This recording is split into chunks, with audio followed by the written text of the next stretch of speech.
tvö lög sem hann tók eru saman á honum. Anna og Brynja.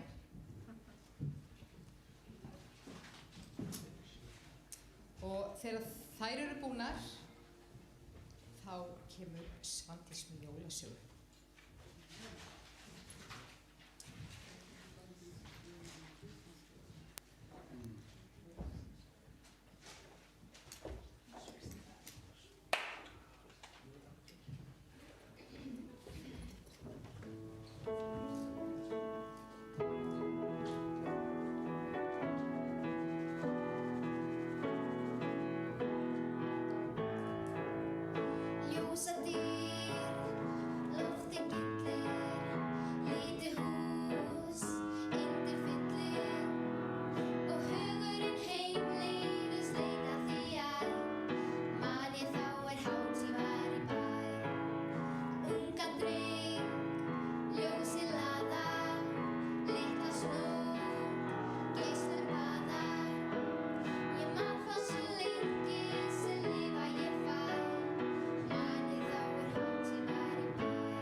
Yndislegt að vera hér, vá.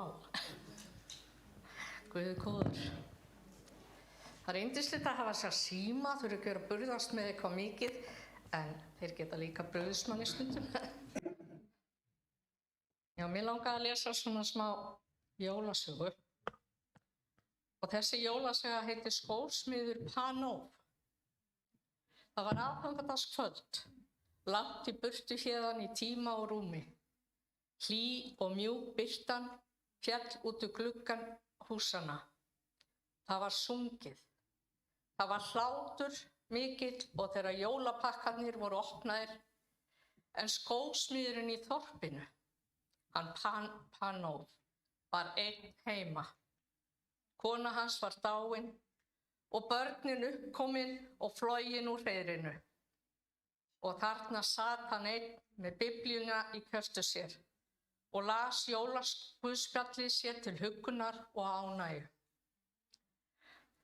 Þarna var sagt frá þeim Jósef og Maríu, svöngum og lúnum, enda höfðu þau hvergi almennilega stað til að hvílast á. Ég hefði nú leyft þeim að gista hjá mér, hugsaði Panov. Nóg er nú pláss í þessu húsi mínu. Og fjárhirjarnir, já, og englarnir, ekki mátti gleyma þeim. Eða vitringunum frá Austurlöndum, maður lifandi, hvílíka gjafi sem þeir færðu. Hvað ætli ég hefði komið með? Velti Panov fyrir sér. Og var litið til kassa sem blasti við í efstu hillunni í skápnum. Í honum voru litli skór. Hann hafði sjálfur búið til þessa skó til endur fyrir löngu þegar fingur hans voru lifrir. En það var nú þá. Já, ég hefði gefið skóna, hugsaði Panov og brosti. Þeir voru það besta sem ég nokkru sinni gat gefið. Ekki löngu síðar runnu gleraugun hægt á nefbroddinn og Panov féll í svefn. Hann svaf fast og dreymdi mikið. Þar lifðu gleðirík aðfangadagskvöld framhjá, eitt af öðru, sem hann og fjölskyldan höfðu átt saman. Tregi draumana stigmagnaðist og var Panov ofraun. En þá sá hann allt í einu andlit, góðlegt og milt. Ég er Jesús, var sagt.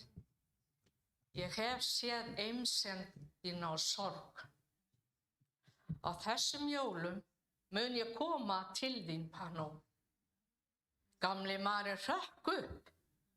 Morgunsólin skein í augu hans. Það var kominn jóladagur. Gengi draumurinn eftir. Myndi Jesú koma til hans í dag? Panov fór að næsta húsi og ræsti húsið sitt. Hitaði því næst vatn og hellti upp á sterkt og gott kaffi. Hvað eftir annað varð honum litið út gluggann. Ef vera kynni að draumagesturinn færi nú að bera garði. Þá sá hann skyndilega mann koma eftir götunni. Kannski var þetta Jesú sem gekk þarna hægum skrefum með hirðistaf. En nei, þegar maðurinn kom nær, þá sá hann Panov hver var þarna á ferð. Þetta var hann Sergei, götusópari þorpsins, með kústi sinn.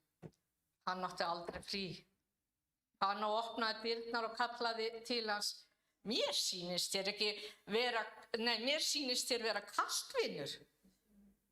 Og það hlýtur að vera einmannalegt þarna úti á jóladagsmorgni. Heyrðu, komdu inn og fáðu þér svolítið kaffisopa. Já, og þá er ég búin til.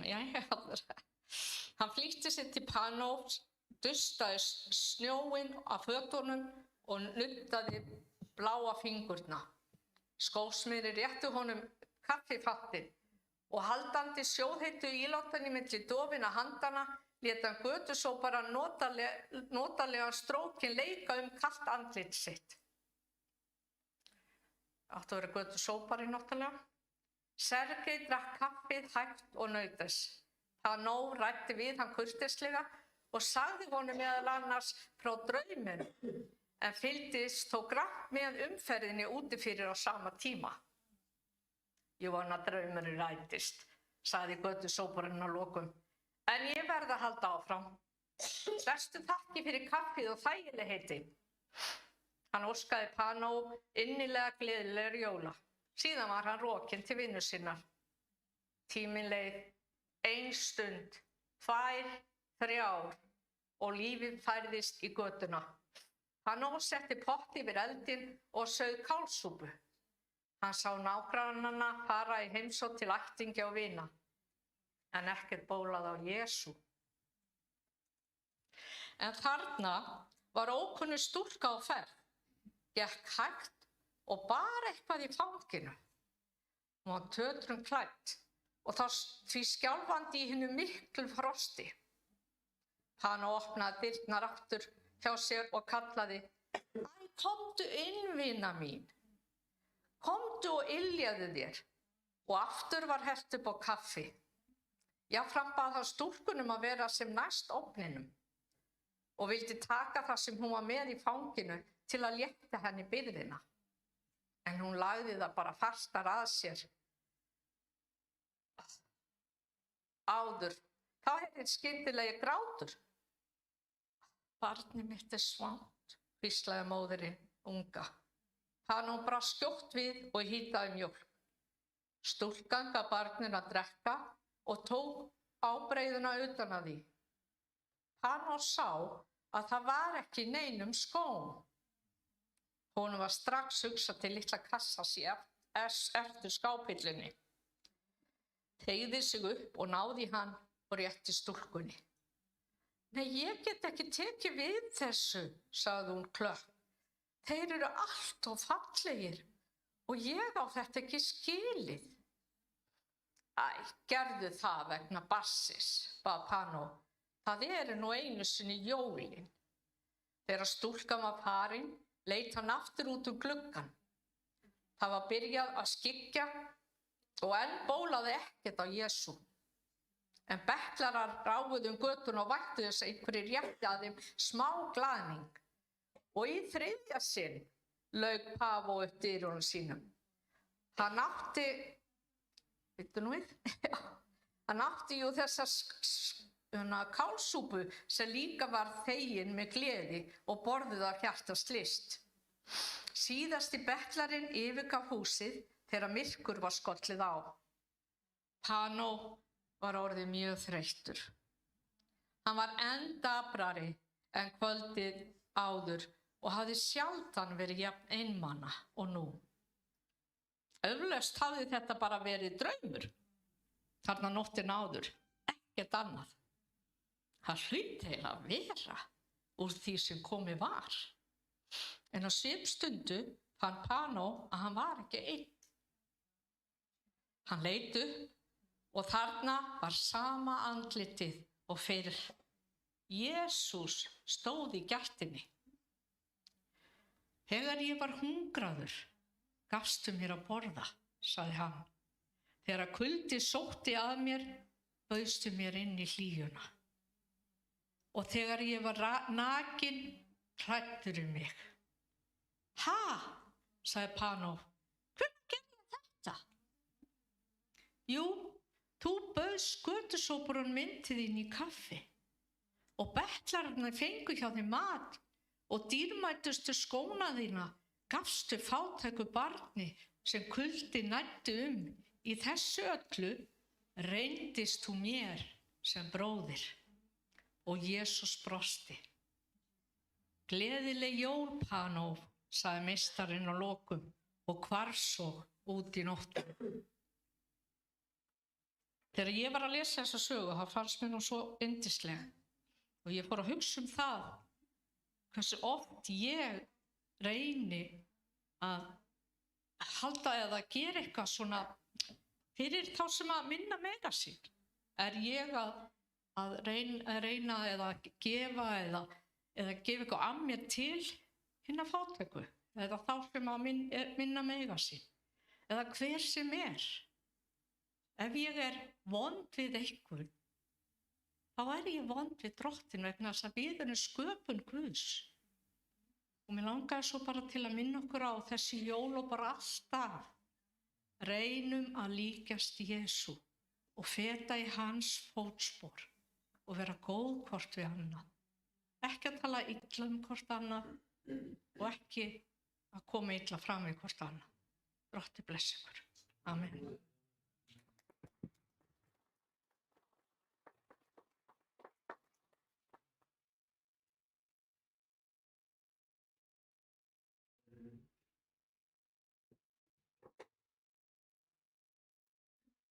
Þorsteinn ætlaði að vera með vaktina í dag en hann ekki. En mér langar að biðja hann Ígor að koma aftur með harmoníkuna af því að það var ekki byrjað upptakan áðan og fá þetta í mynd. Viltu gera það fyrir mig? Já, takk.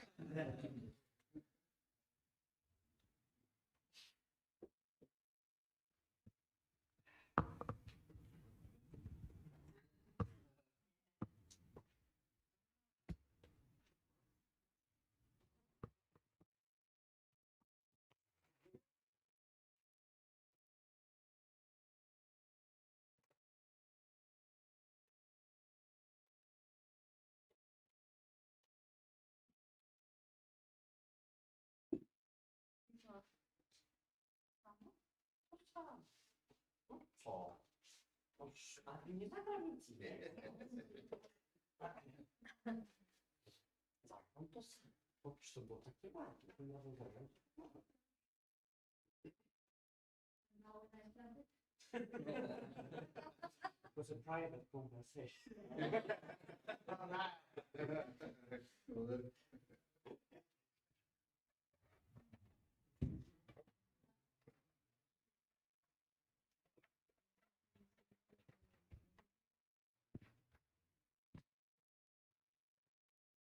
Það svo sjaldgæft að sjá unga menn með harmoníku. Maður upplifir bara aftur að vera ungur. Þetta var alltaf í gamla daga. Gamla daga, það misjafnt hugtak.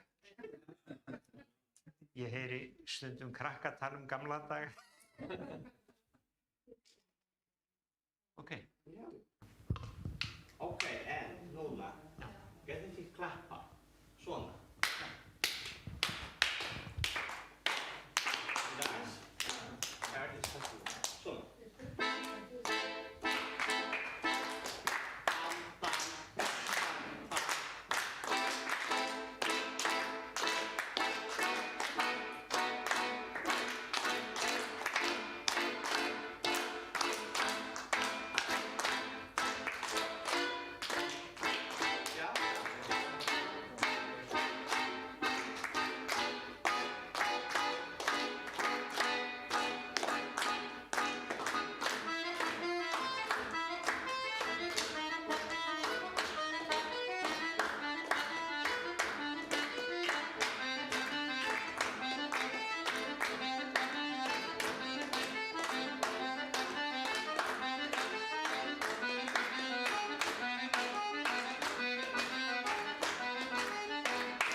meiri háttar. Amen.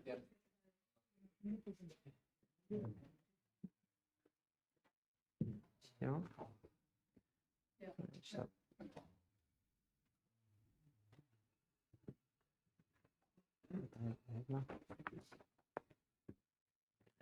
Jæja, við erum að koma að endanum af þessari samkomu. Mér langar bara rétt að gefa ykkur 1-2 orð áður en við ljúkum. Það er aðventa og í fornöld þá var þetta orð notað þegar að rómverskir keisarar komu í heimsókn, að þá var haldin sérstök hátíð og það var kallað aðventa. Þegar keisarar og önnur fyrirmenni kom, eða já, ég ætlaði ekki að segja ofurmenni, heldur fyrirmenn, þeir kom í heimsókn. Og ef einhver er fyrirmaður þá er það okkar frelsari Jesús Kristur. Aðventan, hún er notuð til þess að minnast komu Jesú Krists inn í þennan heim. Það fer í taugarnar á sumum að nota aðventukrans, en aðventu, þetta græna greni, við segjum að það tákni líf Krists, af því að, já, ef einhver er umhverfisvænn, má ég segja það, að þá var það okkar Jesús Kristur, hann skapaði náttúruna. Og kertin 4, fyrsta táknar spádómana, að það var spáð fyrir komu Jesú Krists. Og ég fletti hérna upp í morgun, það var einhver gamall predikari sem var með það, hann sagði að það væri í Gamla testamentinu, ég veit ekki hvort það er rétt, að það væri 280 spádómar komu Krists. Hugsið ykkur, 280 spádómar. Þegar ég opna Thomson-biblíuna mína, þá sé ég spádómana í Jesaja og Jeremía og þeir eru ekki svo margir. En síðan segir þessi sami predikari að það eru meir en 370 tilvitnanir í Nýja testamentinu sem tala endurkomu Jesú Krists. Þannig hann ekki bara kom, heldur mun koma á ný. Og það er spádómskertið, það er Betlihemskertið og það vísar til þess að hann fæddist í Betlehem. Síðan er það hirðakertið, hann birtist, lærisveinarnir, þeir voru fiskimenn, þeir voru ekki prófessorar og hann er hógvær og að hjarta lítillátur og hann kemur til hinna auðmjúku. Og síðan var það englakertið og kannski hefði það átt að vera á undan hirðakertinu vegna þess að engillinn kom fyrst til Maríu og boðaði að Jesús myndi koma. En ok, þetta er kannski ekki Biblían, en þetta er samt, minnst það bara fallegt. En það sem mig langaði að bara rétt aðeins að minna okkur á, að Jesaja spámaður, þegar hann spáði fyrir komu Jesú, þá segir hann svona: sú þjóð sem í myrkri gengur, hún sér mikið ljós. Og það er svo merkilegt að hafi verið myrkur á þeim dögum, að þá erum við ennþá að upplifa myrkur í dag. Það eru margir sem upplifa ótta og kvíða og sumir segja mér að þeir séu með kvíðasjúkdóm og að þeir fái lyf við því við einhverju sem þeir kalla kvíðasjúkdóm. En sjáðu til, ég trúi því að besta lyfið er að koma í faðm hans sem skapaði okkur og finna þar skjól og öryggi. Vegna þess að það er engin lyf sem geta læknað kvíða. Lyfin slæfa bara eitthvað annað í kerfinu hjá þér þannig að þú finnur ekki jafn mikið fyrir því. Það er það sem það gerir. En að koma til hans sem að skapaði okkur, koma til hans sem dó á krossi fyrir okkur, það er það sem tekur allan ótta og kvíða í burtu. Í Jesaja segir að sú þjóð sem í myrkri gengur, hún sér mikið ljós. Aftur segir Jesaja spámaður að myrkur grúfir yfir jörðinni, en síðan segir hann: statt upp skín þú, því að ljós þitt kemur og dýrð Drottins birtir yfir birtist yfir þér. Og ég trúi því að það svo mikilvægt að við gerum okkur grein fyrir því hvað við sjáum og hvernig við sjáum. Það til saga í Biblíunni Davíð og Golíat og þá lesum við það að Ísrael, að þeir sáu bara risa þegar að Davíð sá bara skapara himins og jarðar. Davíð tók ekki eftir risanum vegna þess að hann var svo upptekinn af Guði hinum almáttuga. Og spurningin fyrir okkur í dag, hverju erum við upptekinn að? Erum við upptekinn af COVID? Erum við upptekinn af flóttamannavandamálinu? Erum við upptekinn af styrjöldum, landskjálftum? Erum við upptekinn af myrkrinu núna? Það eru margir sem þola illa þetta tímabil af því að við höfum bara 4-5 tíma dagljós og það er skrítið að mér finnst það skrítið að sumir jafnvel taka líf sitt. Og hvernig sjáum við og hvað sjáum við? Það er svo mikilvægt. Og sjáum við þetta sanna ljós sem upplýsir hvern mann sem kom í heiminn, ennþá í heiminum, hann ennþá hinn sami. Sumir vilja ekki sjá hann, sumir velja frekar að lifa í myrkrinu og það orð Jesú Krists en ekki mín. Hann sagði að mennirnir elskuðu myrkrið meira heldur en ljósið. Ég trúi því að það ekkert sem í raun og veru getur komið í staðinn fyrir þetta sanna ljós sem að kom í heiminn, í heiminum og mun koma í mætti og mikilli dýrð. Og þegar ég horfi á myrkrið í kringum mig, þá segi ég bara kom þú drottinn Jesús. Ég segi að tala líka friðarríki þar sem ljónið og lambið muni búa saman og ég þrái að sjá þetta ríki og þegar við í raun og veru byggjum komi ríkið þitt og verði viljið þinn, þá erum við að biðja að endurkoma Jesú Krist komi og líka að hann fái að ríkja hér á jörðu. En ég held að margir fari með þessa bæn án þess að gera sig grein fyrir því hvað þeir eru að segja. Vegna það ekkert allir sem vilja Guðs ríki. En málið að Guðs ríki mun koma hvort sem þú vilt eða vilt ekki. Hann skapaði þessa jörð og hann mun líka enda þessa jörð. Hann mun skapa nýjan himinn og nýja jörð og við munum vera með drottni alla tíma. Adventus Domini, konungurinn kemur, sagði Marteinn Lúther.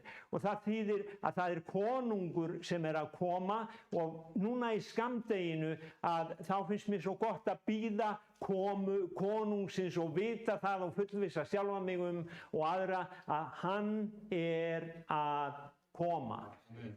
Við erum búin að bíða eftir þessu í rúm 2000 ár kristnir menn og það allt í lagi.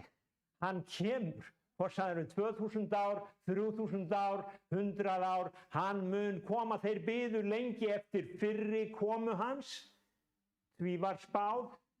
Það eru fleiri spádómar seinni komuna. Englarnir sögðu, þessi Jesús sem þið sjáið nú stíga til himins, hann mun koma á sama hátt og þið sáuð hann fara.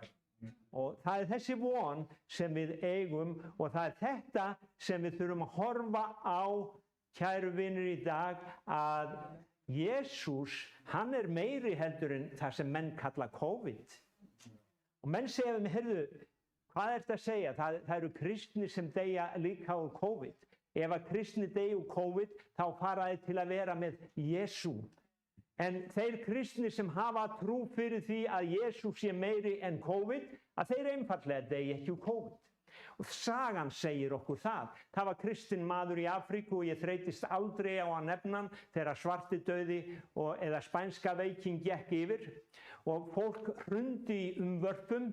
Hann sýndi læknum og vísindamönnum hversu mikill hans Guð væri. Hann tók froðuna af deyjandi manni, manni sem var dáinn og setti hér á handabækið á sér. Síðan skoðuðu læknarnir í smásjá og sáu hvernig gerlarnir dóu á handabæki hans.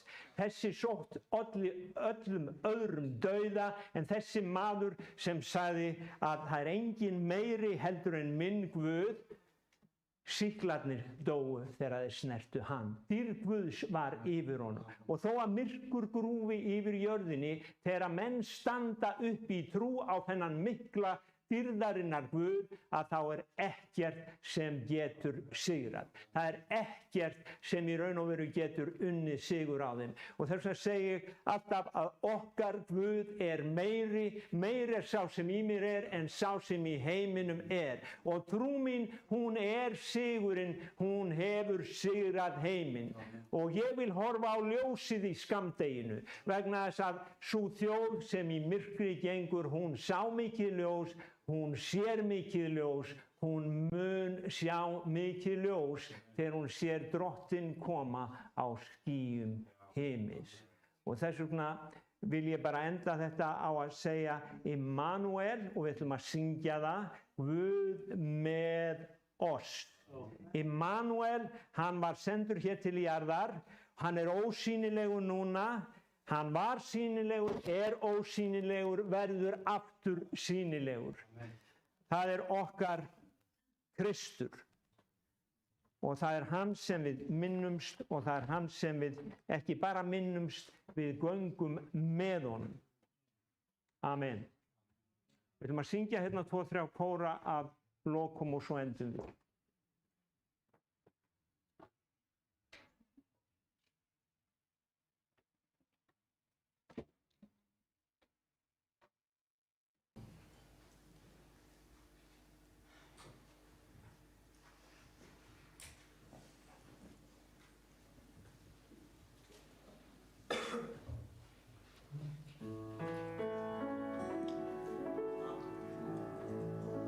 Immanuel.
lokum þessa stundar og ef ykkur vill fyrirbæn þá það í boði. Og ég bið bara Drottinn að blessa ykkur, heimilið ykkar og að þið megi leyfa Guði að nota ykkur og að þið fáið þennan frið sem við vorum að syngja. Í hans faðmi finn ég frið krýpi krossin við. Það ekkert bundið við kirkju sem við getum kropið við. Við getum verið heima hjá okkur, inn í svefnherbyggi, einhvers staðar og við getum talað alla stundir við Jesú. Og Jesús heyrir í okkur. Og sama hvaða hrjáir okkur og þó það sé ekki neitt að hrjá okkur, bara við viljum tala við Jesú, þá hefur hann eyru sem heyrir. Og hann vill fá að heyra í okkur, hann vill fá að taka þátt í líf okkar. Við skulum syngja þetta einu sinni, í hans návist finn ég frið áður endur stundina. Og ef þið viljið að fá fyrirbæn þá hér fólk sem vill biðja fyrir okkur. Í hans návist finn ég frið. Í hans návist finn ég ást. Í hans faðmi finn ég frið, krýp ég krossinn við. Ó, Jesús, ég vil lifa í þér. Í hans návist finn ég frið.